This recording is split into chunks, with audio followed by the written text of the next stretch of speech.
Hello chemistry students. In this video we're going to be covering dot points 1.2, point 1, 3 and 5, all of which focus on isotopes and radioisotopes. Let's get into it.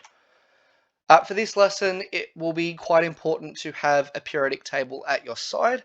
It will certainly help as we start to go through some of these activities.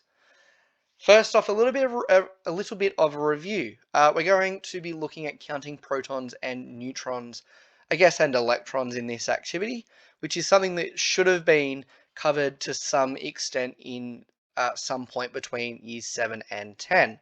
Now, first off, we have our atomic symbol, which can name an element on the periodic table. It has an atomic number as well. This is always the same for whatever element we have. And then a count of protons, neutrons, and electrons, and our atomic mass at the end. Now, first off, let's look at trying to fill out an example table like this for this element here. So B stands for boron. It's the 5th element on the periodic table. You should be able to find that towards the right-hand side. Now, the atomic number is always the same as the number of protons, so we know that boron has 5 protons in total. Now, as well, if the element or the atom has a neutral charge, then there will be an equal number of protons and electrons. We haven't been told anywhere that the charge is at neutral, so we can make that assumption as well.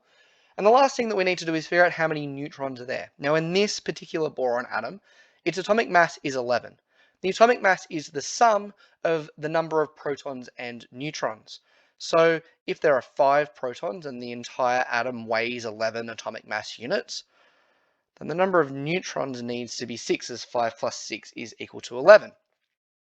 Now, if we look at our second one, sodium, what we can figure out quite quickly is the atomic mass, because we know that there are 11 protons and 13 neutrons. If we add them together, that's equal to 24, which means that the atomic mass of this element, or this atom in particular, is 24. If there are 11 protons, we can also assume that the atomic number is going to be 11 as well. That always has to be the case. And again, this sodium atom is neutral, so it has 11 electrons. Now, gallium is another element that we have here. It's somewhere on the right-hand side of the periodic table. And what we can do from here maybe is find the number of protons from the atomic mass and the neutrons. Now, if I were to take away 68 from 37, the remaining particles that would be left to make up the atomic mass of 68 would be 31, and that's the number of protons that we have, which also means that the atomic number of gallium is 31 as well, and that can be confirmed by looking at it on the periodic table. And again, the element is neutral, so it has 31 electrons. Now, moving on, what I want to look at is isotopes. So essentially, elements can have different atomic masses. This isn't the exact same number as that we see on the periodic table. That is something that I will be looking at in lessons together with you in class. But for the moment, what I want to show you is that, for example, hydrogen here has 3 different forms. There's one with just a single proton, there's one with a proton and a neutron, and there's one with a proton and 2 neutrons. Now you'll notice that the number of protons is the same in every single one. When we have an isotope or an element with a different atomic mass, there is always a difference in the number of neutrons. Same thing happening here. So in all of these lithium atoms, there are 3 protons in the same spot, but we move from 3 neutrons to 4 neutrons to 5 neutrons as we move up in mass number. Now, this general form can be used to describe any kind of element. Now, the big letter on the right is always going to be the chemical symbol of the element. So in this case, for hydrogen, that's H, and in this case, for lithium, that's Li. The number at the top is our mass number, the total number of protons and neutrons. So we see 1, 2, and 3 for our versions of hydrogen, and 6, 7, and 8 for our versions of lithium. Our other number here is our atomic number, the number of protons, and you'll notice that that is consistent if we have the same element when we're making that comparison. So 1 proton for all of these hydrogens, 3 protons for all of these lithiums. Now, isotope stability is essentially talking about isotopes of elements that don't break down and are stable. And essentially what that means is there's a particular ratio of protons and neutrons that allow it to be stable.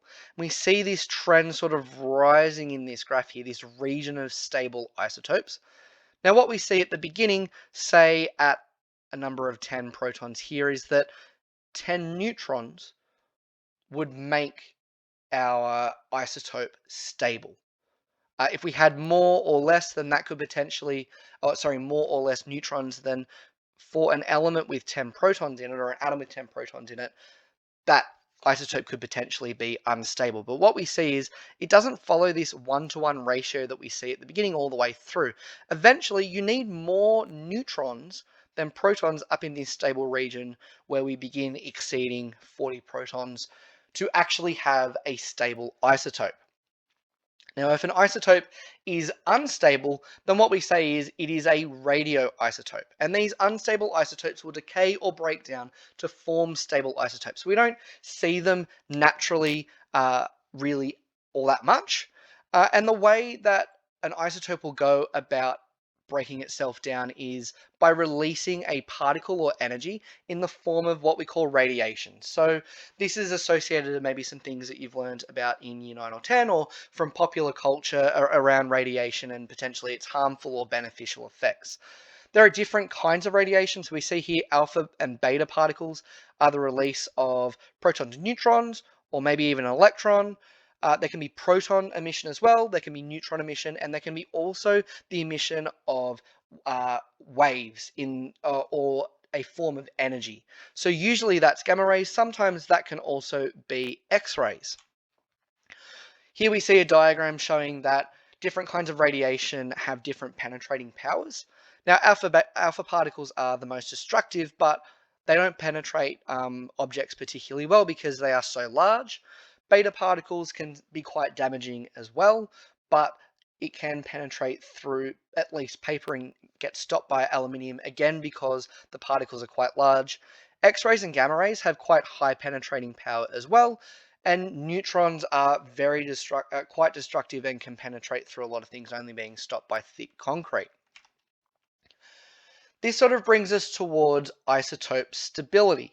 Now what you'll see is this same band that I noted before, but in particular these dots in black where we have a number of protons and a number of neutrons that land on a black dot. Essentially that means that there is a stable nucleus. Things that are above or below end up undergoing some type of decay, and if you want to have a look at what some of those decays might be, then by all means you can have a look. Note that this one in orange is a beta particle that's positive. Now we call it a positron, but it's certainly not something that we cover all that much in this chemistry course.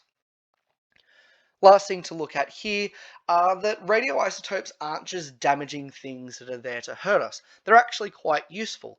So as an example, something like carbon-14 can be used for all sorts of research reasons. Now, in particular, probably the most popular one is the idea of carbon dating. Now, we know how long carbon takes to degrade. In fact, it halves itself in 5,600 years. So if we know how much carbon there was meant to be in a particular living organism that was made of carbon, and we can measure how much carbon-14 there is now, we can backwards date and approximate how long ago it was living from maybe a sample that's been dug up out of the ground. There are other ones as well. So for example, there are iodine isotopes here, which are used, they emit gamma radiation and can be used for all sorts of medical applications. I'll give you some time to read some of the other ones that are there though. Now that concludes our flipped video for isotopes and radioisotopes. We'll cover this in a little bit more depth in class and explore some other concepts surrounding isotopes and radioisotopes. In the next video, for the last lessons in our week, we'll be looking at electron orbitals and energy levels. But until then, catch ya.